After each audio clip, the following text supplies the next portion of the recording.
ECXL 558 Radyo Trabaho, ang inyong gabay sa hanap buhay. Tunay na tunay, Promdi. Sa DCXL 558 Studio, narito ang programang Basta Promdi, Lodi. Maghahatid ng serbisyo publiko, mga storya at balita ng bawat probinsya. Basta Promdi, Lodi. Ang programang may tunay na malasakit at puso sa bawat probinsya. Kasama ang totoong probinsyano, Congressman Alfred Delos Santos. At ang batikang mamamahayag sa radyo telebisyon, sa Drilon. Basta Promdi, Lodi. Basta Promdi. Basta Promdi, Lodi.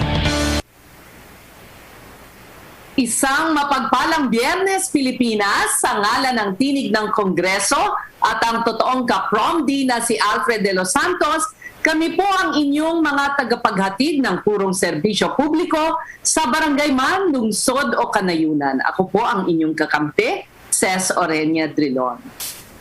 Mayong adlaw mga ka-Promdi, mayong adlaw sa sama-sama natin isulong ang kaunlaran sa mga pamayanan. Ako yung sandigan, Jude Bacaso, live na live galing po dito sa Cebu City.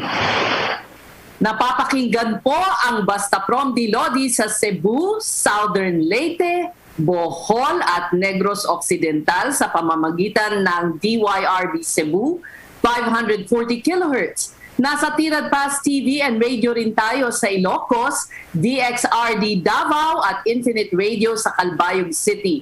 Napapakinggan at napapanood din tayo sa Radio DWNX-FM sa Naga at TV Veritas sa Albay.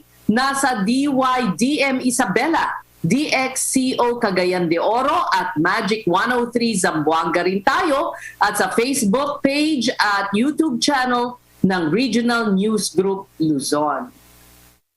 Happy Friday pala, Ces. It's almost the weekend, so I work harder today.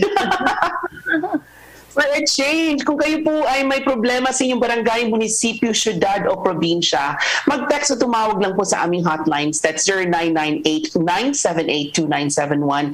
Para sa Smart at 0917-160-0611 para naman sa Globe. O mag-email sa bastapromdilodi@gmail.com. Alalahanin niyo po lahat.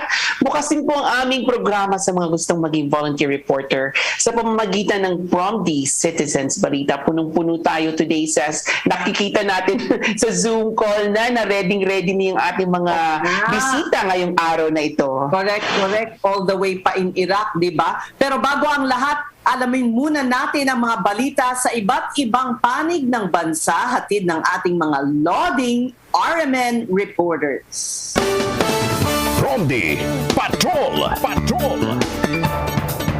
Ang bahaging ito ay hatid sa inyo ng Top Asia Corporation, pioneer importer of particle boards, medium density boards, at melamine face chipboards. Proud partner of leading furniture contractors in the construction industry. Basta't the best laminated boards, dun ka sa subok na. Top Asia. For more details, please call 8294-3144 or 8294-3188. You may also visit www.topasia.com.ph. Alright, simulan natin sa isang magandang ginagawa ng mga Coast Guard sa Subic Freeport Zone. Nako, nagtanim po sila ng bakawan o mangrove o kumbaga parang nagre-reforest kasi kumbaga yan ang forest natin sa marsh na area eh. Ayan. So narito ang ulat ni Radyoman Mike Sigaral ng RMN Bataan. Tinatayang nasa 200 piraso ng puno o similyang patubo o propagules ng bakawan ang itinanim ng mga miyembro ng Philippine Coast Guard Zambales Station sa pamamagitan ng kanilang Environment Protection Group o MEPG sa pakipagtulungan ng Subic Bay Metropolitan Authority Ecology Center. Matagumpay na naisagawa ito sa Biniktikan Malawaan Mangrove Forest Area sa naturang lugar.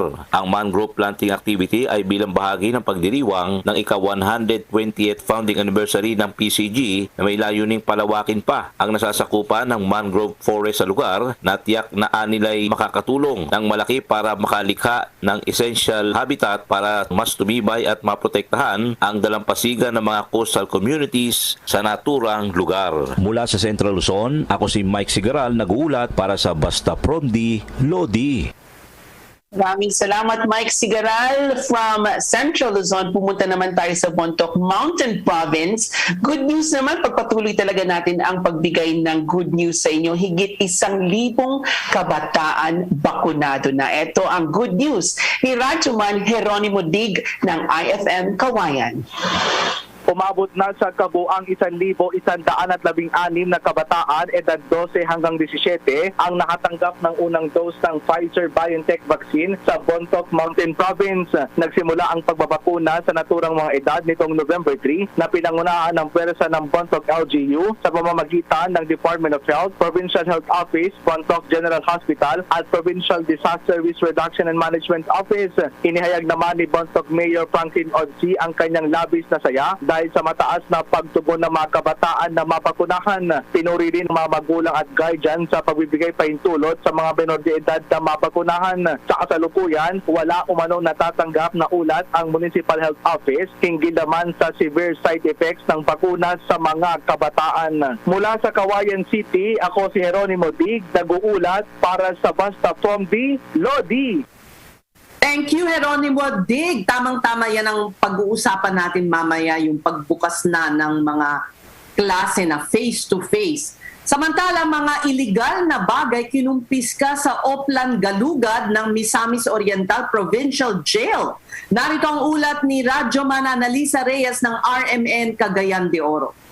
Kinumpiska ng mga otoridad ang iba't ibang illegal na mga bagay sa isinagawang surprise Oplan Galugad sa Misamis Oriental Provincial Jail o MOPJ dito sa Cagayan de Oro. Kabilang sa mga nakumpiska ang mga drug paraphernalia, kutsilyo, itak, ice pick, gunting, lagari, bakal, paddle, TV, amplifier, speaker, radyo, electric stove, cellphone, chargers at iba pang mga electronic gadgets. Dahil dito, mahaharap sa kaso ang mga prisong nakunan ng mga illegal na bagay sa kanilang mga selda. Isinagawa ang operasyon sa pamamagitan ng mga personahe na mula sa Kugon Police Station, PDEA, SWAT Team, mga personahe ng MOPJ at iba pang mga law enforcers. Napag-alaman na ito ang unang Oplan Galugad ngayong taon sa ilalim ng liderato ni MOPJ Warden Robert Roy Bahian. Mula sa Cagayan de Oro City, ako si Annalisa Reyes, nag-uulat para sa Basta Promdi, Lodi. Iba-iba talagang style ng mga Promdi reporters natin. Sa Davao naman, nag-top 1 sa Electronic and Communications Engineering Licensure Exam ang isang Davaoenyo. Ito ang magandang ulat ni Radyoman Renz Barbarona ng RMN Davao. Nag-top 1 ang isang Davaoenyo na kinilalang si David Caliena sa Electronic and Communications Engineering Licensure Examination na ginawa noong October 2021. Si Caliena ay graduate sa University of Southeastern Philippines sa USEP Davao City. Sa resulta na inilabas ng Professional Regulation Commission o PRC, nakuha ni Caliena ang rating na 92.80%. Habang top 10 naman si Alisa Mayet Cabol Karaang mula sa USEP Davao City na nakakuha ng 87.70%. Base sa datos ng PRC, 47.84% or 710 out of 1,484 ang nakapasa sa nasabing examinasyon. Nagpaabot din ng congratulatory messages ang mga Davaoenyos kay Caliena at proud sa naabot ng kapwa Davaoenyo. Mula sa Davao City, ako si Renz Barbarona, nag-uulat para sa Basta Promdi, Lodi. Thank you, Ren. Samantala, ito para sa iyo, Jude. Curfew sa probinsya ng Cebu mananatili kahit bumaba na ang COVID-19 cases. Talagang mas konserbatibo ang approach ng Cebu. Malalaman natin ang kabuang ulat mula kay Radyoman Ken Galinea ng RMN Cebu. Kukonsultahin muna ni Cebu Governor Gwendolyn Garcia ang mga mayor sa mga lungsod at bayan sa lalawigan ng Cebu hinggil sa ipinatutupad na curfew sa buong probinsya ng Cebu dahil sa COVID-19 pandemic. Ayon kay Governor Garcia, kailangang malaman nito ang opinyon ng mga local chief executives kung kinakailangan na bang alisin ang curfew nang sa gayon ay isang kautusan lang ang may papalabas ng lokal na pamalaan sa lalawigan anuman na magiging desisyon hinggil sa ipinatutupad na curfew. Dagdag pa ni Garcia na wala siya nakikitang problema sa curfew sa ngayon dahil dati na rin itong pinaikli mula sa alas 12 ng hating gabi hanggang hanggang alas 4 ng madaling araw. Habang hindi pa nagkakaroon ng consultation sa pagitan ng mga mayors, mananatili ang curfew sa probinsya ng Cebu. Kasama mo sa Arimen Cebu ang inyong radioman Ken Galinea, Tatak Arimen. Salamat, Ken Galinea. Oo nga. Jude, ibig sabihin may curfew pa talaga. Tama yung sinabi mo no, na hindi yan tatanggalin ng pamunuan. Yes. We just mentioned it yesterday kasi sa Maynila, kaka-announce lang ng alert level 2, tanggal kaagad ang mga curfew. But here in Cebu, we've been alert level 2 for 2 weeks already, pero meron pa rin nananatili ang ating curfew. You were right, Cess. We're a little bit more conservative in terms of dealing with COVID-19. Maybe that's a good I think it's a good thing. Yeah, it's a good thing. For me, it's a good thing. Hindi mo ako nagre-reklamo. Oo nga. Pero ewan ko ba dito sa Metro Manila, sa NCR, baka oobserbahan din yan kung magkaroon ng uptick, baka ibalik ang curfew. Yun na nga eh. That's what we're trying to avoid, na magiging cha-cha tayo. Forward, backward, urong sulong yung nangyayari. O sa mga kaprombi nating mga estudyante naman dyan, pati sa mga magulang nilang nakikinig natin sa atin ngayon, alam naming excited na kayong lahat makaulit ang inyong, makita ulit ang mga classmates, teachers sa loob ng classroom, actual classroom kasi for 1 year. Puro computer lang ang kaharap nyo, konting tiis na lang dahil sa November 15. Ako, malapit na yon. Tuloy na ang limited face-to-face classes ng DepEd. Alam mo, Jude, dapat lang, are we the last in our in the world, or maybe second to the last to begin holding face-to-face classes? Talagang overdue na, long overdue. Sa mga mommy and daddy na nag-aalala pa rin kung papasukin ang kanilang mga anak, kailangan nyo pong tutukan itong aming talakayan mamaya with DepEd officials para malaman ninyo kung anong paghahanda ba ang ginagawa ng DepEd para masiguro ang kaligtasan ng inyong mga anak. Ayan, sa pagbabalik po yan ng Basta Promdi, Lodi. Tunay na tunay, Promdi. Ang programang may tunay na malasakit at puso sa bawat probinsya. Basta Promdi, Lodi! Sugar, creamer, coffee, sugar, creamer, coffee. Bored at home? Counting 3-in-1s. Count 3 sets of Warrior 3 pose. 8, 9, 10. Maintain your yoga fitness even while on lockdown. Feel the surge at home. Work out with our celebrity coaches and join your favorite classes like yoga, high-intensity interval training, Zumba, and more. For more information, check out our Facebook page, Surge Lifestyle PH. I feel the surge at home. Ang bahaging ito ay hatid sa inyo ng Alfred Primecon Construction. Hanap po ba ay di kalidad na pabahay, kalsada o anumang infrastruktura? Sa Alfred, siguradong di kalidad ang kagamitan at serbisyo. Alfred Primecon Construction. Kaagapay sa di kalidad na pag-asenso. Atin to! Malayo na rin ang ating narating sa pagpapagaling ng bayan. Huwag natin hayaang masayang ituloy ang laban. Tapang at malasakit, malalapitan kahit anong oras man. Kami inyong maaasahan. Tapang at malasakit, sa amin kayo kumapit, si Bongo at ang Pangulo. Kami ni Pangulong Duterte, patuloy po kaming magsiservisyo sa inyo. Dahil para po sa amin, ang serbisyo po sa tao ay serbisyo sa Diyos. Ating itutuloy ang pagbabago. Basta Promdi, Lodi, ang probinsyano, ang probinsyano, ang probinsyano, party list, probinsyano'y boses mo. Promdi para sa tao, marami siyang tinutulungan, handa kang ipaglaban, wala siyang uurungan, tunay na kaibigan. Ang probinsyano,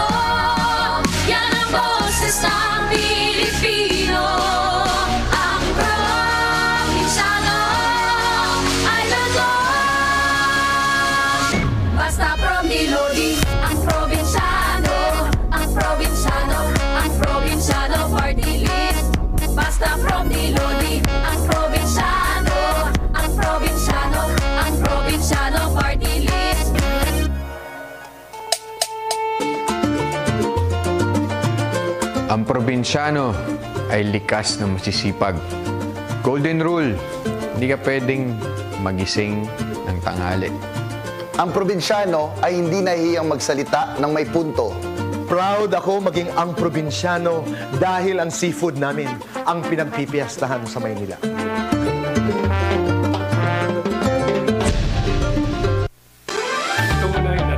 Ang totoong probinsyano, Congressman Alfred Delos Santos at ang batikang mamamahayag sa radyo telebisyon, Drilon, Basta Promdi, Lodi! Tuloy na ang pilot implementation of limited face-to-face classes ngayong November 15. Kung magpapaka-millennial ako, G na yan, sis. Go na sa 100 public schools na ang nakatakdang lumahok ayon sa Department of Education.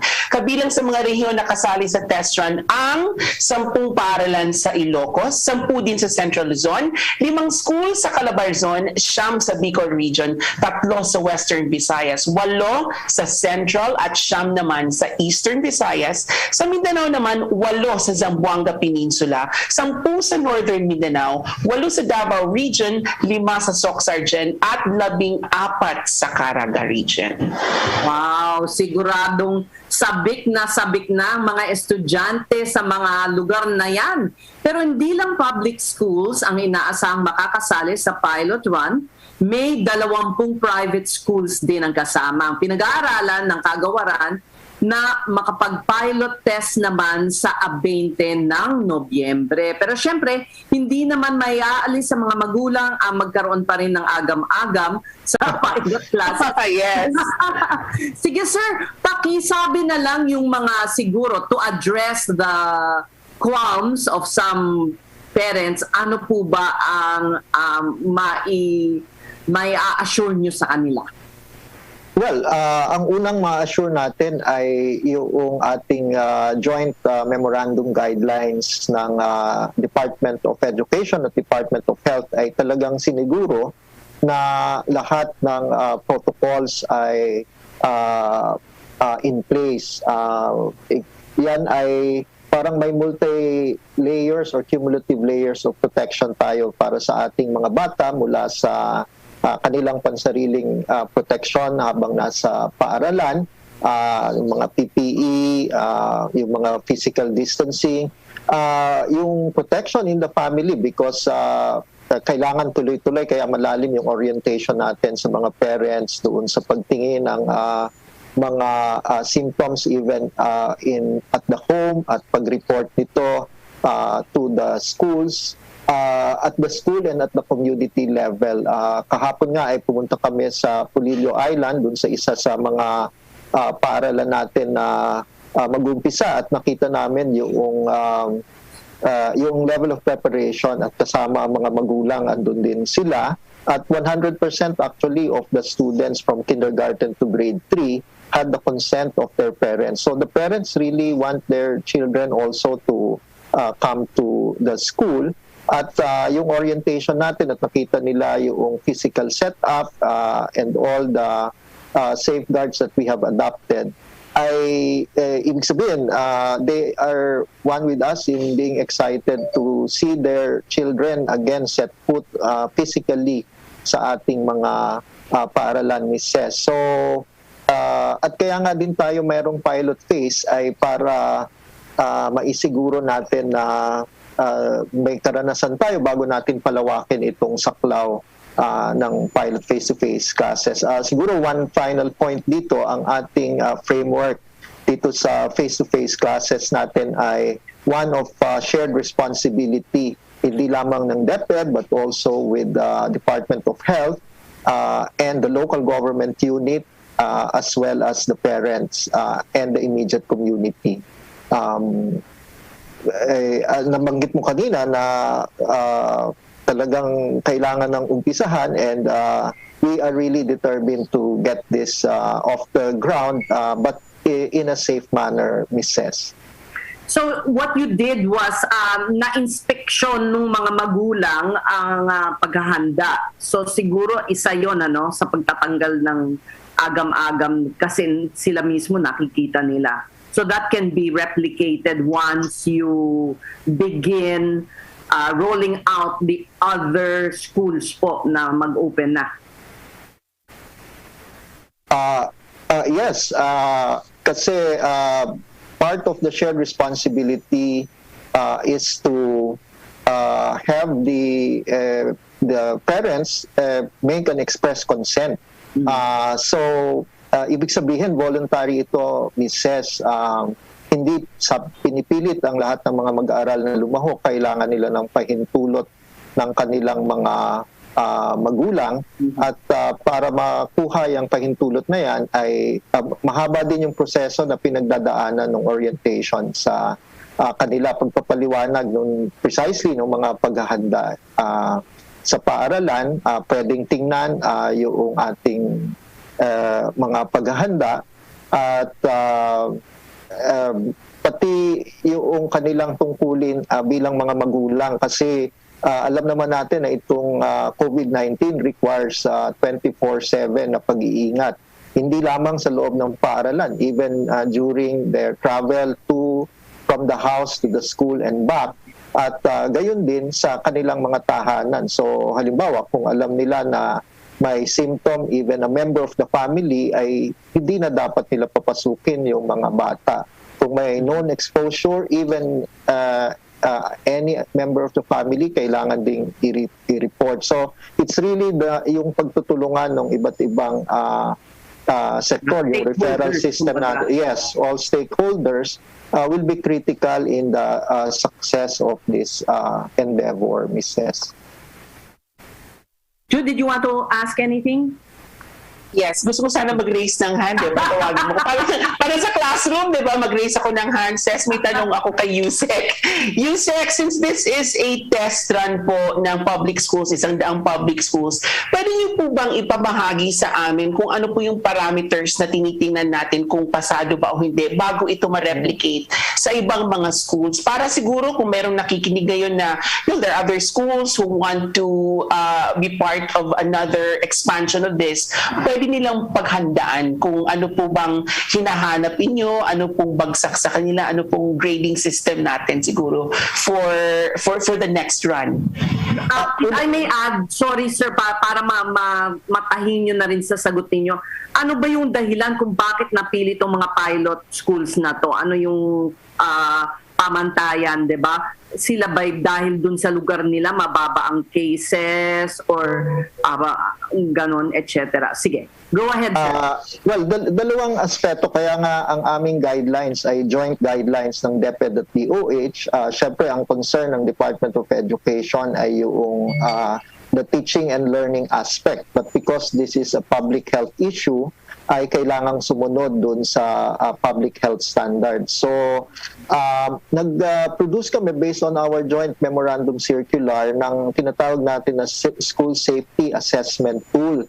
At dyan tinitingnan noong eskwelahan yung kahandaan niya sa lahat ng mga aspeto ng protocol. So, yung pag-set up ng physical arrangement sa class, ng physical distancing, yung mga signages, yung pagkakaroon ng mga hand washing facilities, yung pagkaroon ng maayos na restroom for an immediate class, pagkakaroon ng mga PPE, and so all of those requirements, yung referral system nila kung sakaling magkaroon ng symptom in school or magkaroon ng known exposure while in school, yung emergency clinic while isolating the student or teacher or school personnel in the meantime that they are making the referral with the local health unit during that process. So, lahat yun ay may nakasaad dun sa School Safety Assessment Tool. Kung pasado sila doon, ay may pangalawa pang level ng pag-evaluate dun sa paaralan. Kung sila ba ay ma-evaluate ng Department of Health na sila ay nasa lugar na safe to reopen physical activities. Pagkapasado sila doon, ay doon sila nasasama doon sa aming listahan. Bukod dyan, ay kailangan din na may consent yung local government unit or concurrence na mag-umpisa doon sa kanilang munisipalidad or city. And finally, yun nga, kailangan ng consent ng mga magulang.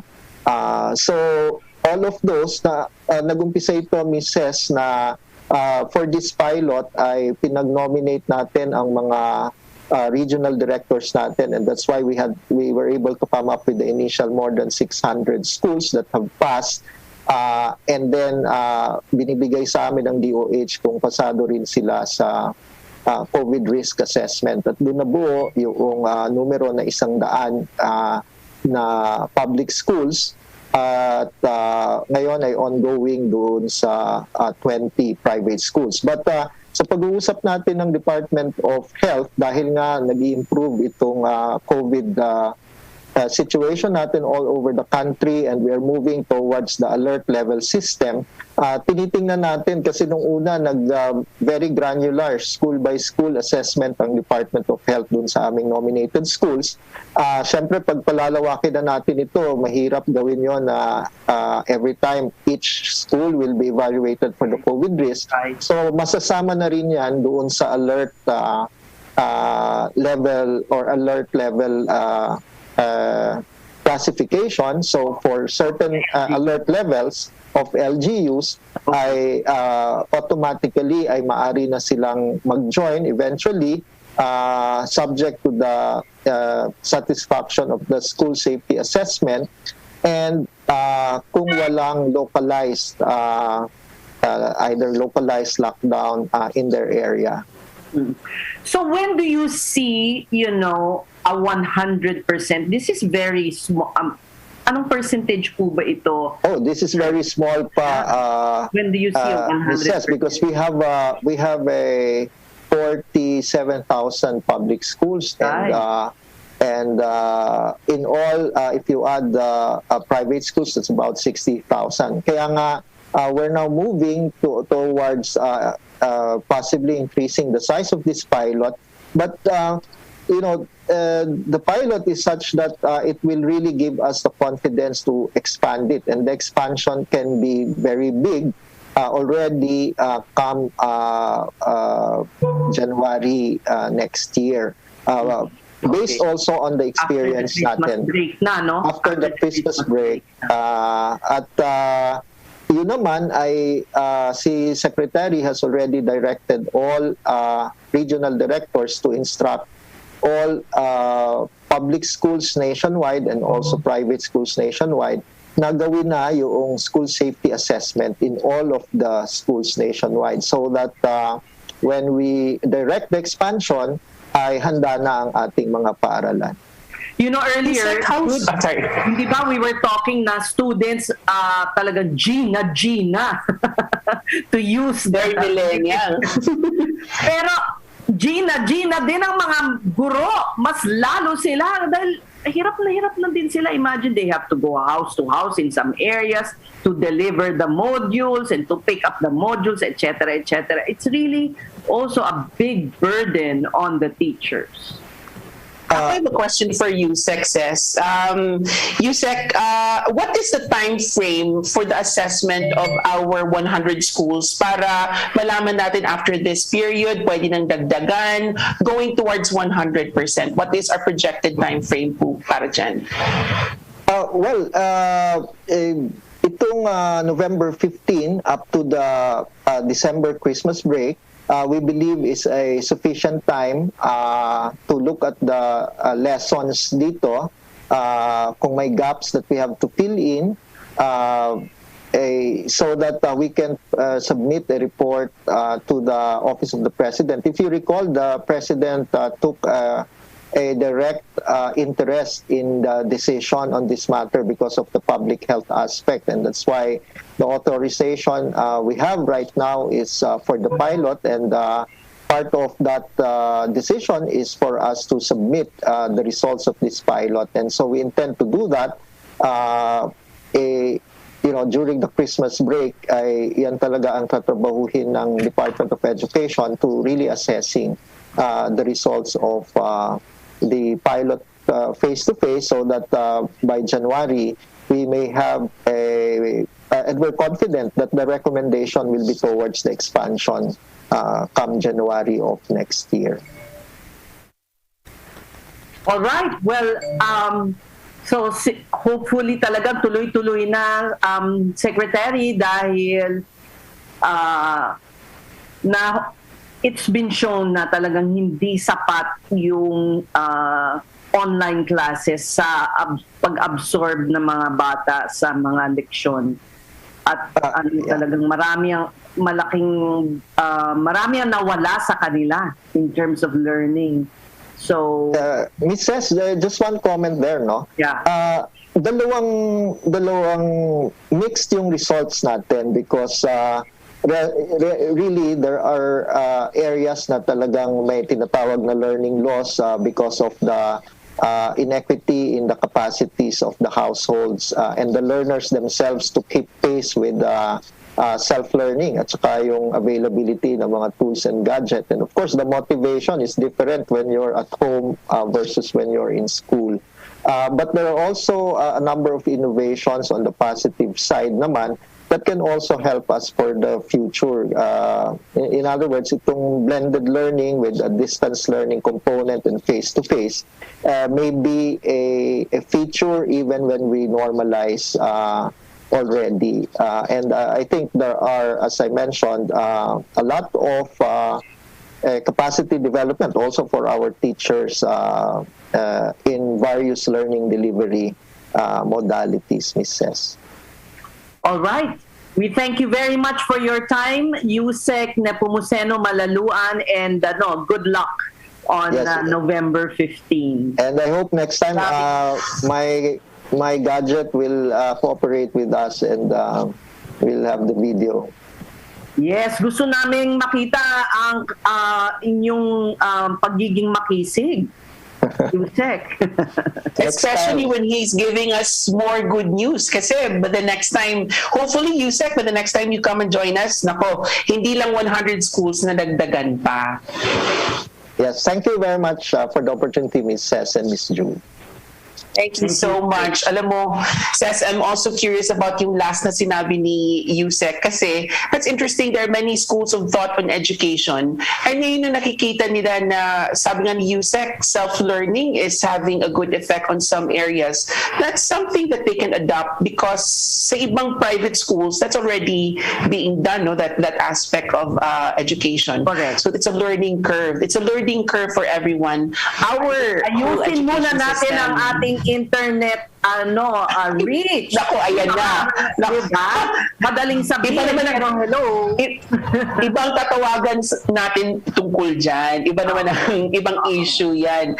Ito naman, crisis alert level. Before that, Jude, isang announcement lamang na inaprubahan na rin ng Interagency Task Force ang limited face-to-face classes na may 50% capacity sa lahat naman ng college degree program sa mga lugar na nasa alert level 2 kasama ng Metro Manila.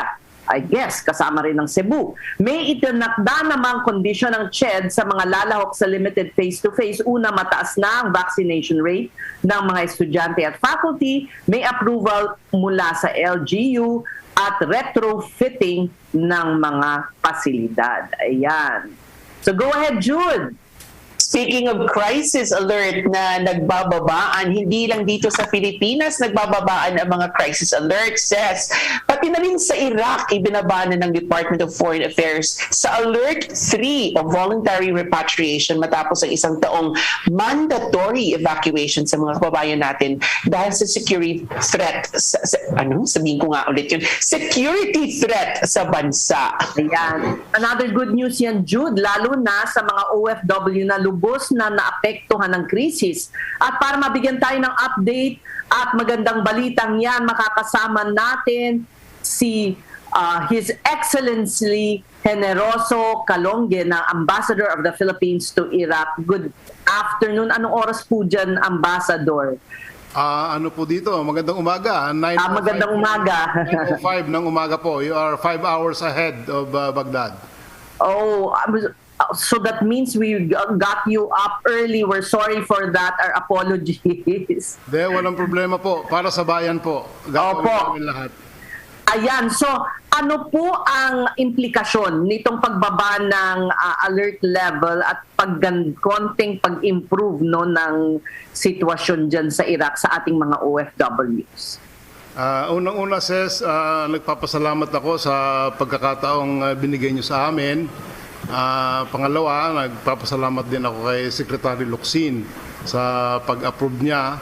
Well, pag-approve niya rin doon sa improvement ng alert level at saka yung pagpayag niya sa akin na ma-interview mo. Ang implikasyon po nun ay ganito. Ang alert level 4 po ay mandatory evacuation. Yan po ay lahat pong Pilipino. Kahit na may masalubong kami sa kalye, makita namin sa mga outreach namin, kukumbinsihin namin silang umuwi. Yun ho ang alert level 4. Ang alert level 3 naman ay hindi ganon. Kung gusto mong umuwi, tutulungan ka namin. Gagawin ng gobyerno ang lahat para ma-repatriate ka. Yun ang malaking diferensya. At saka nung na-improve yung alert level, inayos din ng POA Governing Board at our suggestion na ia-allow na ang pagbalik ng mga workers na umuwi noon magmula October 2019 hanggang recently na hindi na nakabalik dahil sa total deployment ban. Okay. Well, bumaba na ang alert level pero kayo po paano nyo po ipapaliwanag ang sitwasyon dyan? Because when we read, talagang medyo delikado pa din. Alam niyo naman ang mga Pilipino, talagang sa kagustuhan kumita at magsakripisyo para sa pamilya, talagang susuungin kumbaga kahit delikado ang sitwasyon. Ambassador? Yeah, magandang tanong yan. Ang kalagayan ng Iraq ay delikado nga, pero may mga lugar na hindi delikado at saka nasa compound yung mga workers natin, heavily secured sila. Ngayon, masasabi natin na may risk pa rin. Totoo naman yan, kahit naman sa Madrid, kahit sa Barcelona, kahit sa Paris, kahit sa New York, nagkakaroon ng mga terrorist acts. At saka doon sa lifting ng partial lifting ng deployment, maraming safeguards doon. Ayun ko kung nabasa niyo yung yung bagong board resolution ng POEA. Ang daming safeguards doon. Ngayon, wag naman sana, pero kung may untoward na mangyari,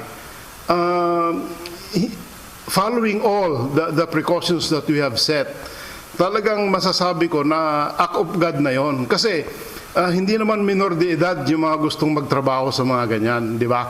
Halimbawa, oil and gas worker sa Basra, di ba?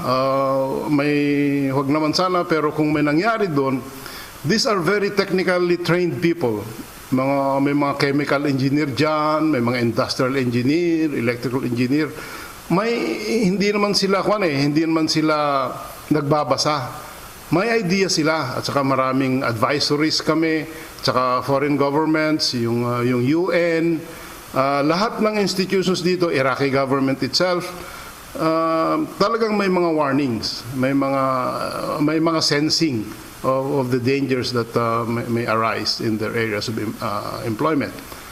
But God forbid, wag naman sana, and pinagdadasal namin na ang kabutihan nila ang aming sinusunod. And kung ma-imagine nyo lang ang clamor ng mga kababayan natin para ma-lift yung ban, mag-partial lift yung ban, grabe, ang daming pirma na enkwentro namin. And nagpapasalamat sila lahat kay Secretary Locsin dahil sa kanyang masusing pag-aaral. Hindi siya nag-react kaagad sa mga unang petition dahil iniisip niya ang safety at security ng ating mga kababayan. Jude? Ambassador, yes. Ambassador, binanggit niyo po na merong hindi pa nakakabalik, and then also earlier you mentioned na some of the workers are oil workers. Ibig po sabihin nito with the lowering of the restrictions, there are job openings now in Iraq that people can take advantage of, and what are the types of jobs that are available there po? Yes. First, I'd like to clarify that the ban on new hires is still in place. What we are allowing to come back are those who have gone back to the Philippines on vacation or in third countries because of the restriction of them to come back after the tensions with Iran, are now allowed to come back to their former employers. And to your question as to what jobs are available, there are many. We have here hotel workers, we have engineers, we have nurses, especially in the Kurdistan region of Iraq. All professional workers are available. This just goes to New show. hires are not allowed. This just goes to show, Ambassador, how valuable the Filipino worker is. Na imagine, hindi sila kumuha ng iba to replace them. Ang gusto nila yung mga may dating hawak ng job na yon. Hindi po pa. Ibig sabihin talagang they really value the service being given by Filipino OFWs. Oh, tama yan, sis. In fact, they kept these jobs open for them, waited for them for imagine that a year or so, and they're still waiting for them up to now. Can you just imagine? I mean, if you were an employer, you'd probably give that job to someone else dahil kailangan punan, di ba? Pero ganyan tayong kagaling eh. I hope they are getting hazard pay, Ambassador. Yung compensation po, it's a contractual arrangement between the employer and the person, and iba-iba po, iba-iba ang ano, but I'm sure that is inputted in their consideration of accepting the job offers. I hope it's not about mura. Sorry, Jude. I hope it doesn't mean because we charge less, or maybe because talagang we are also kapit sa I don't want to put it that way, pero yung talagang parang medyo kapit sa patalim na kahit na risky. As you said, they're aware of the risks. They are aware. They're not ignorant of it. But they are still willing to do it despite the dangers.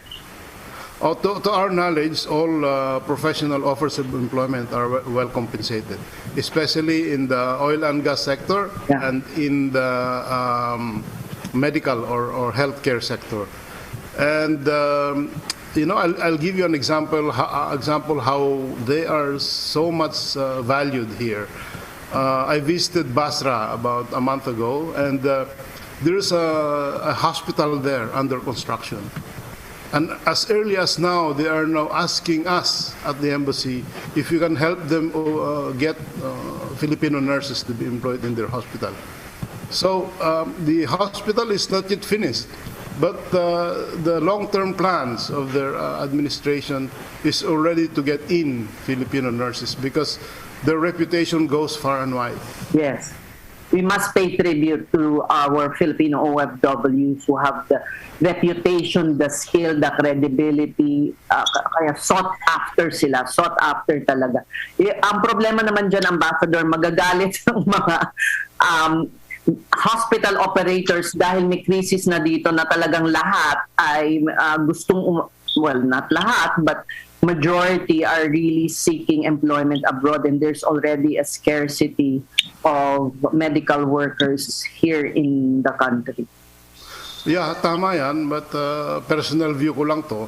The secret of keeping them, in my opinion, personal view, is the proper compensation.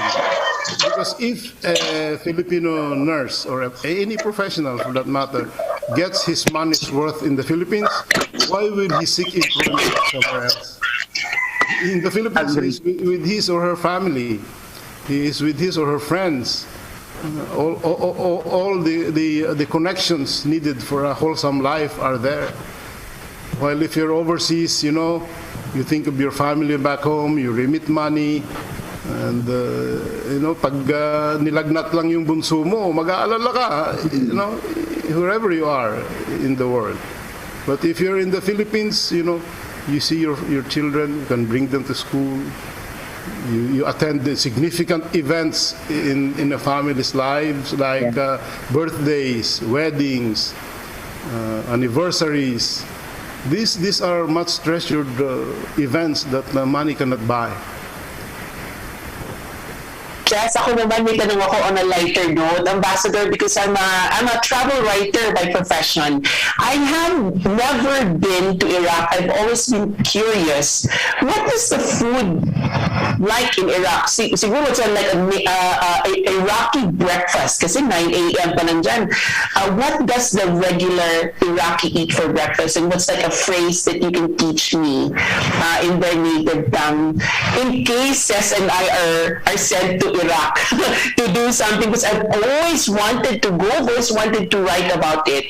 But our only idea of it is what we see in spy shows or in the news. So I'm curious about what the food is like, what the language is like.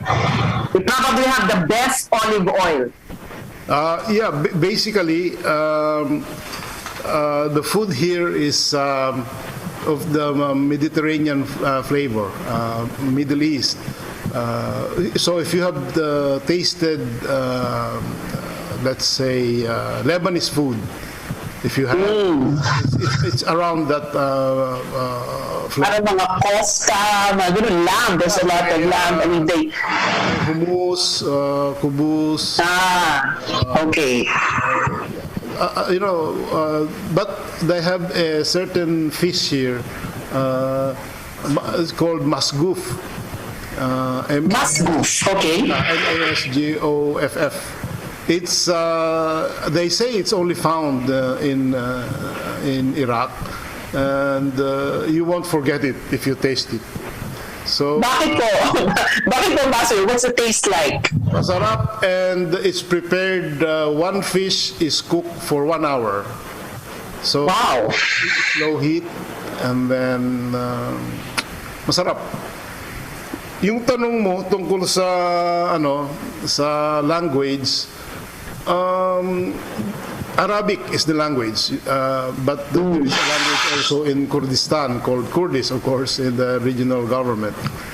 And their brand of Arabic is quite different from those we are familiar with in the Gulf area, like Saudi Arabia, UAE. There are words that are not present in either, but they understand each other. That's the beauty of it. They know that. Ako, alam ko lang na Arabic phrase, Ambassador, is mafifulus. Alam mo ba yun, Ses? Mafifulus. Anong ibig sabihin? Si Ambassador. Ang gusto kong matutunan mo yung mabihamajal. Mabihamajal, ano naman po yun? Kung namimili ka, pakimura naman.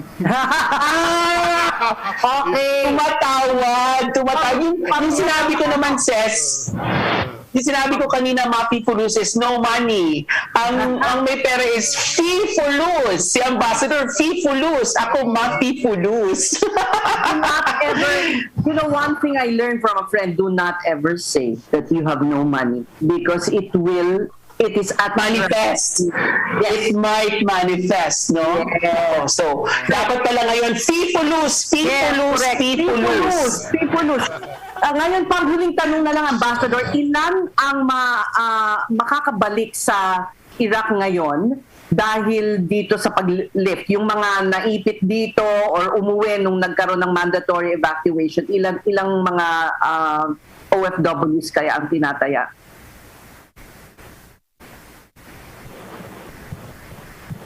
Nawala ang audio. Nawala ko yung volume. Dahil sa fee-fulus.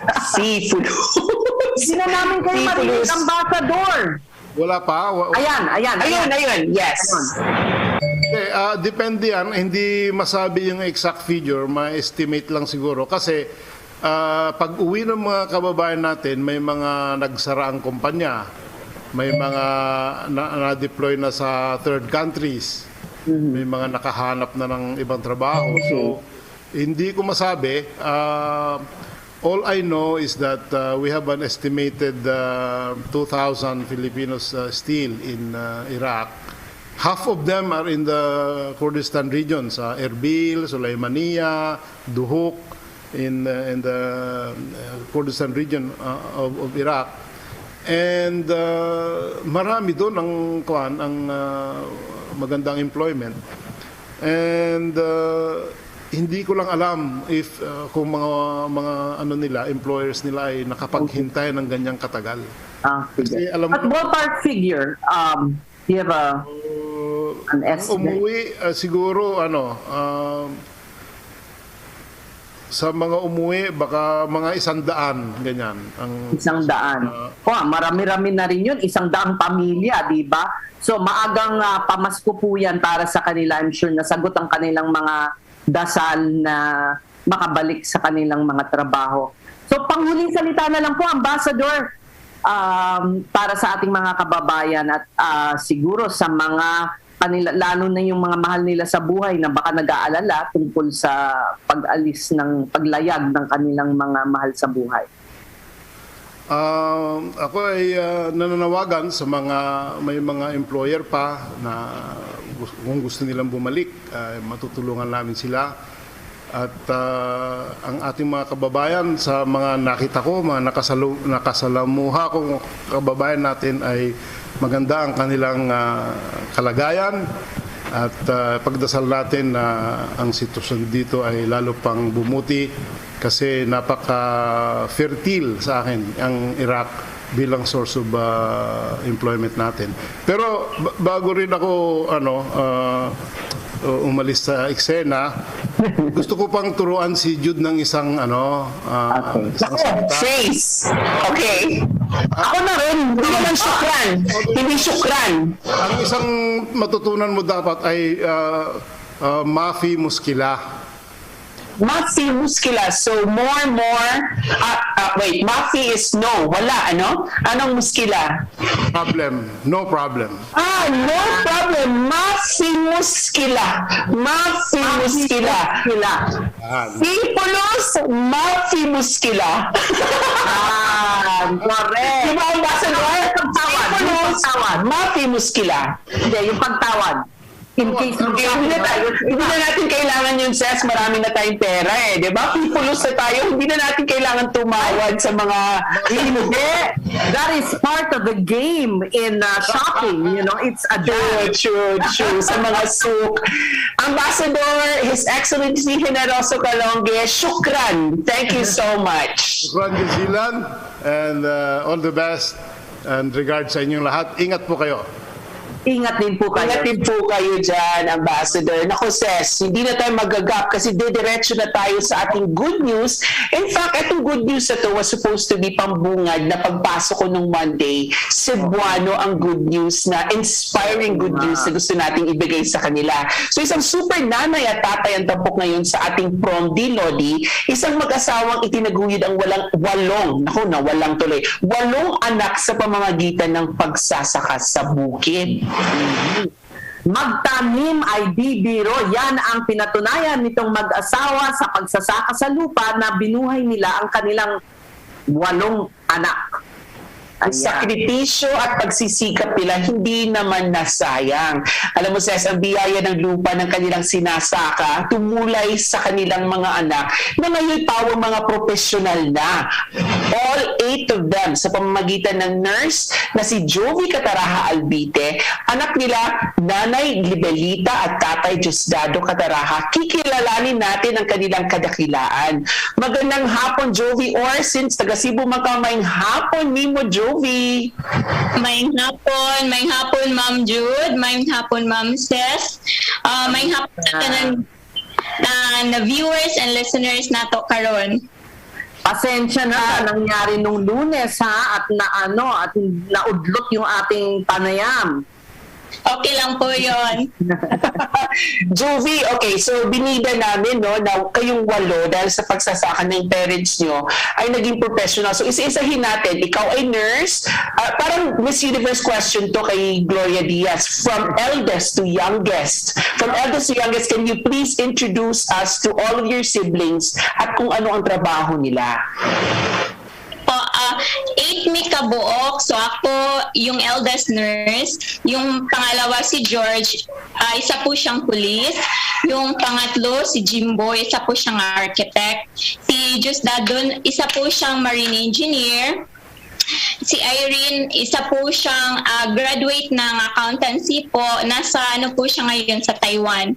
Then si Ray po, isa po siyang nautical, tapos si Rex, isa po siyang civil engineer, tapos si Christine, isa po siyang teacher. Oh my God, may nagpabagdong, no?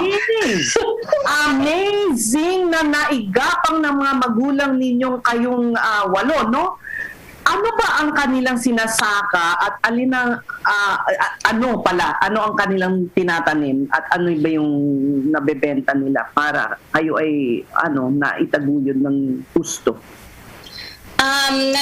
Nagtatanim po kami ng mga mais kasi sa norte po, sa San Remigio, madalas mais at saka tubong products po namin. Sa amin po, mais, mga saging po, mga coconuts, root crops like kamuting kahoy, ganyan po.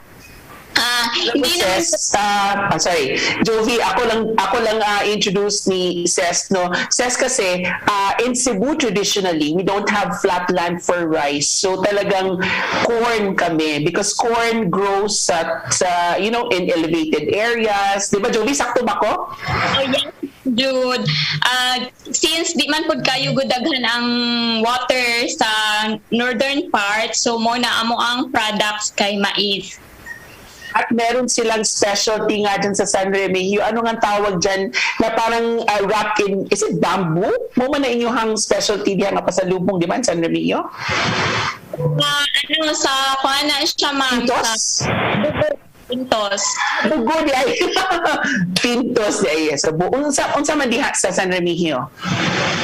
Actually, sa San Remigio, ma'am, na ay budbud. Daghan po tawag ka na ang mga makaon din parihan ng bibingka, budbud, mga inana. Budbud is suman? Yung budbud suman, yes. Suman. Pinapalinya na rin si nanay at tatay Libelita at Diosdado. Magandang hapon. Mayong hapon. Ma'am. Mayong hapon. Hello, ma'am. Mayong hapon. Imo Mama Jovi? Yes. Ako, ma'am, bisan, pero feel na ko, ma'am, dili kayo nindot ang signal mangud karon sa probinsya. Hello, ma'am.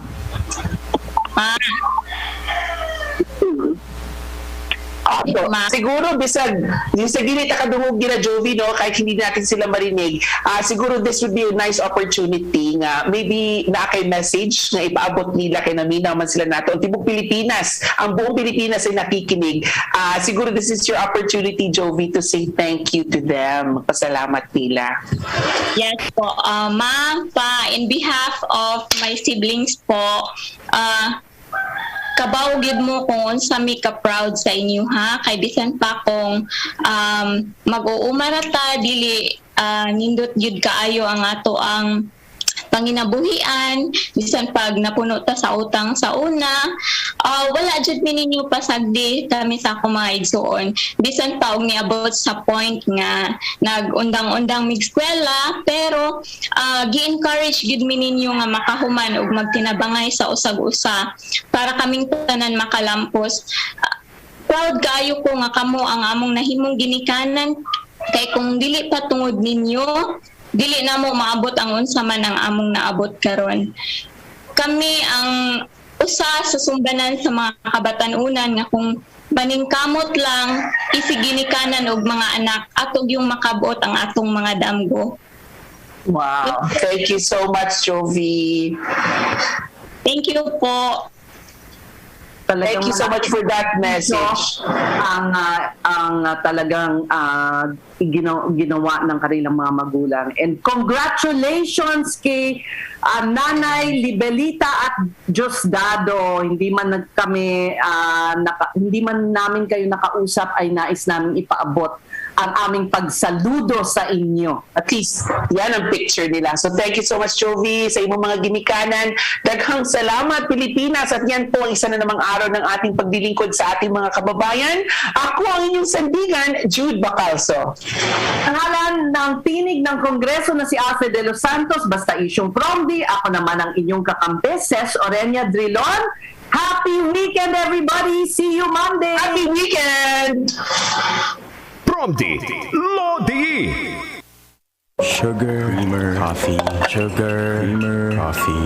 Bored at home? Counting 3-in-1s. Count 3 sets of Warrior 3 pose. 8, 9, 10. Maintain your yoga fitness even while on lockdown. Feel the surge at home. Work out with our celebrity coaches and join your favorite classes like yoga, high-intensity interval training, Zumba, and more. For more information, check out our Facebook page, Surge Lifestyle PH. I feel the surge at home. Ang programang ito ay hatid sa inyo ng Macapa Corporation. Isa sa mga nangunguna sa industriya ng construction at nakilala dahil sa dekalidad ng mga proyekto nito tulad ng paggawa ng mga tulay, kalsada, dike at marami pang iba. Simula 2001, ang Macapa Corporation ay katuwang nyo sa pagpanday ng inyong bisyon at pangangailangan.